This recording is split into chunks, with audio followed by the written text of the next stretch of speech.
싫어라고 할 수도 있는 건가요? 법정 대의변제라는 거는 후순위 채권자를 보호하는 제도이기 때문에 가능하게끔 되어 있는데 그런 시스템이 구축이 돼 있지 않거나 그런 사례가 없다. 그런 식으로 제도는 있는데 이행을 안 하는 경우들도 있잖아요. 그럴 때는 우리가 대표님들 안녕하십니까? 안녕하세요. 오늘은 또 NPL 투자 사례 얘기해 주신다고 하셔가지고 이렇게 찾아왔습니다. NPL 투자 방식이라는 게 일반 투자자들한테는 아직은 대중화되지 않는 투자 방식이다 보니까 이해가 많이 어려울 수도 있어서 저희가 지금 현재 투자하고 있는 물건을 소개를 하면서 설명해 드리면 조금 이해도가 올라갈 것 같아서 물건을 소개하면서 같이 설명을 드리겠습니다. 어떤 물건이죠? 사건 번호가요 2023 타경의 62705고요 경기도 광주 신현동에 있는 다세대 빌라 물건이에요. 매각기일은 2024년 3월 25일 날 매각기일이 잡혀 있다가 제가 중간에 변경을 띄운 상황인 거예요. 변경을 띄웠다는 게 어떤 의미죠? 매각을 지연을 시켰다라는 거예요. 기일을 변경. 그거를 채권자가 할 수 있는 거예요?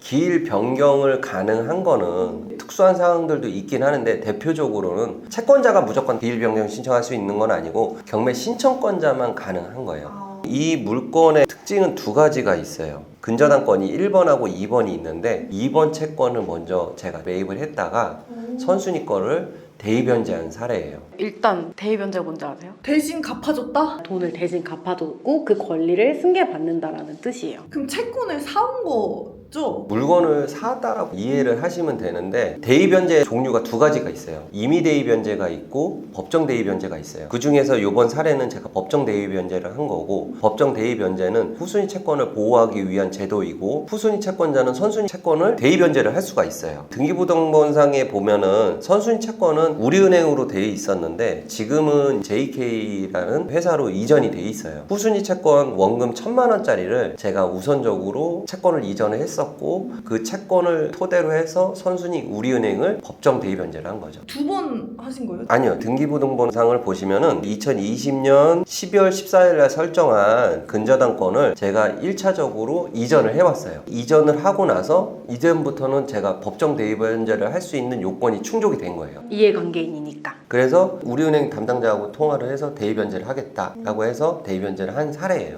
선순위가 싫어라고 할 수도 있는 건가요? 법정 대의변제라는 거는 후순위 채권자를 보호하는 제도이기 때문에 가능하게끔 되어 있는데 어떤 금융사들은 그를 반대하는 경우들도 종종 있긴 해요. 반대하는 이유는 뭐예요? 자기가 손해를 보나? 손해보는 구조는 아니에요. 그런 시스템이 구축이 돼 있지 않거나 그런 사례가 없다. 그런 식으로 제도는 있는데 이행을 안 하는 경우들도 있잖아요. 그럴 때는 우리가 공탁을 겨누는 경우도 있어요. 법원에다가 이제 공탁을 걸어놓고 법정 대의변제를 하는 경우들이 있죠. 그렇게 하신 이유는 수익률을 높이기 위해서 대의변제를 하신 건가요? 두 가지 목적이 있었던 거죠. 수익률도 당연히 포함이 돼 있고 하나는 채권의 안전도를 위해서 1순위가 안전한 거는 불변이잖아요. 채권의 안전도와 수익성까지 보장을 받기 때문에 대의변제를 한 거예요. 업무를 하면서도 1,000만 원짜리 이전을 잘 안 해요. 소액이라서? 네, 소액이라서. 처음부터 이 물건은 우리은행 거를 대의변제를 하겠다라는 목적에 1,000만 원짜리 이전했던 거죠. 이걸 또 어떻게 수익화를 하는지가 궁금한데 수익화를 보기 전에 이 채권의 안전도부터 좀 따져봐야 돼요. 신현동에 있는 다세대 빌라 감정가 2억 4,500짜리고 제가 생각을 했을 때는 시세는 한 2억 2천 정도로 판단을 했고 낙찰가는 한 1억 4천 정도로 예상을 한 거예요. 시세가 2억 2천인데 낙찰가가 1억 4천으로 예상하신 거예요? 아무래도 이제 경기도 광주라는 지역 특성상 낙찰가율을 보수적으로 보긴 한 거죠. 우리은행 채권 최고 금액이 1억 1,670만 원이고 후순위권자가 채권 최고 금액이 1,500만 원이란 말이에요. 두 개 합산을 해도 1억 3천 정도이고 경매 비용 포함해도 1억 4천이 넘진 않겠다라고 생각을 해서 채권의 안전도는 확인이 됐고 그 다음에 이제 수익성인 거예요. 대의변제를 한다라고 했을 때는 선순위 대의변제는 질권 대출이 잘 나오기 때문에 작년에 제가 이 유동화를 봐주면서 매각 금액의 90%까지는 대출을 받았었죠. 지금도 그렇게 질권 대출이 나오나요? 지금은 이제 질권 대출이 90%에서 75%로 하향 조정이 됐어요.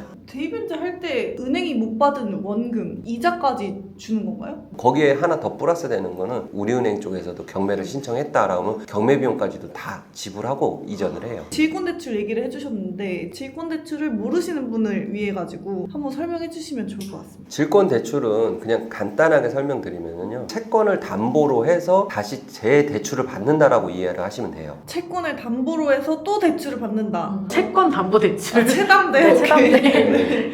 그렇게 이해를 하시면 좋을 것 같고 우리은행에서 상환 스케줄표를 받았던 금액이 1억 500 정도를 금액을 받았었고 대출을 9,500인가 거의 1억 원 정도는 받은 것 같아요. 비율로 따지면 한 90% 정도 대출을 받았고 제가 현금 들어간 게 한 1,500 정도 투자 금액이 들어간 상황이었었고 채무자분한테 매월 이자 및 원금까지 해서 받고 있는 금액이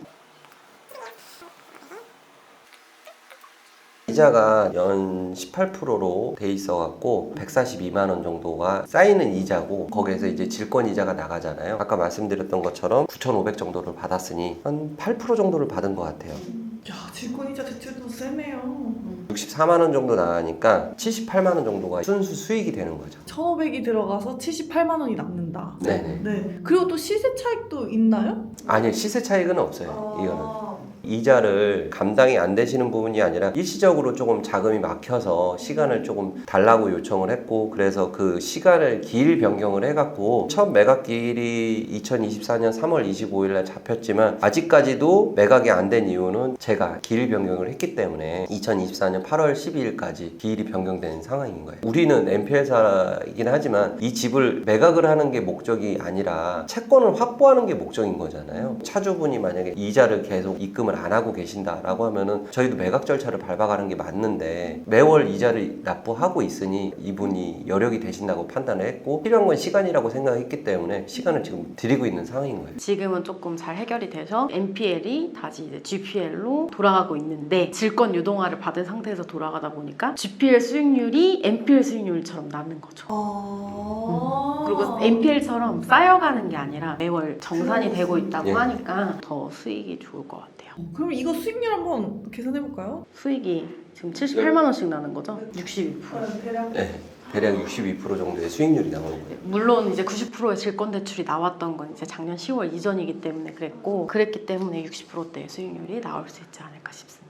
NPL 생각하고 했는데 GPL처럼 이렇게 되는 경우가 있나 봐요. 흔한가요? 흔한치는 않고요. 한두 건 해갖고 이런 케이스가 걸릴 수도 있겠지만 다발적으로 하다 보면 이런 케이스들이 종종 걸려요. 수익률이 달달하다 보니까 선순위 대입변제 물건만 노리는 분들도 있을 것 같은데 이거 물건을 뭐 찾아서 할 수도 있는 건가요? 좀 전에 설명드렸던 것처럼 임의대입변제가 있고 법정대입변제가 있어요. 차주분의 동의가 없어도 할 수 있는 게 법정대입변제고 이해관계인이 아닐 때는 차주분의 동의가 있으면 대입변제가 가능해요. 은행에서 이자를 받아가든 다른 사람이 받아가든 채무자 입장에서는 똑같거든요. 이전이 된다고 해서 이자가 더 불어나고 그런 개념은 아니기 때문에 소유자분을 설득하고 그거를 대입변제를 하면 수익으로 직결되니까 어떻게 해서든 해보려고 하시는 거죠. 법정 대입변제가 됐든 임의 대입변제가 됐든 어떻게 투자를 해야 되냐 일반 투자자분들이 방법을 찾아보려고 하잖아요. 대표적인 예는 옥션 사이트를 보시다 보면은 예정 물건을 검색을 할 수가 있어요. 예정 물건을 보면은 등기부등본이 보이고 1순위가 됐든 2순위가 됐든 대입변제를 했을 때 수익성과 안정성이 나온다라고 판단하면은 그런 채권들에다가 연락을 해서 대입변제를 하는 케이스들이 많아요. 생각보다. 대표님 실제로 그렇게 하세요? 경매로 접근할 때는 그냥 임의 대입변제 위주로 하고 그걸 내가 낙찰받고자 할 때? 예. 아.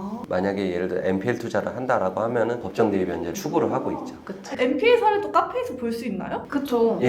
NPL 사례들, GPL 사례들도 카페에 많이 있으니까 오셔가지고 구경하시면 되겠습니다. 좋습니다. 카톡방도 있으니까 카톡방 링크도 제가 한번 달아드리겠습니다. 비밀번호가 있으니까요. 비밀번호 댓글에 남겨드리도록 하겠습니다. 고생하셨습니다. 네, 수고하셨습니다.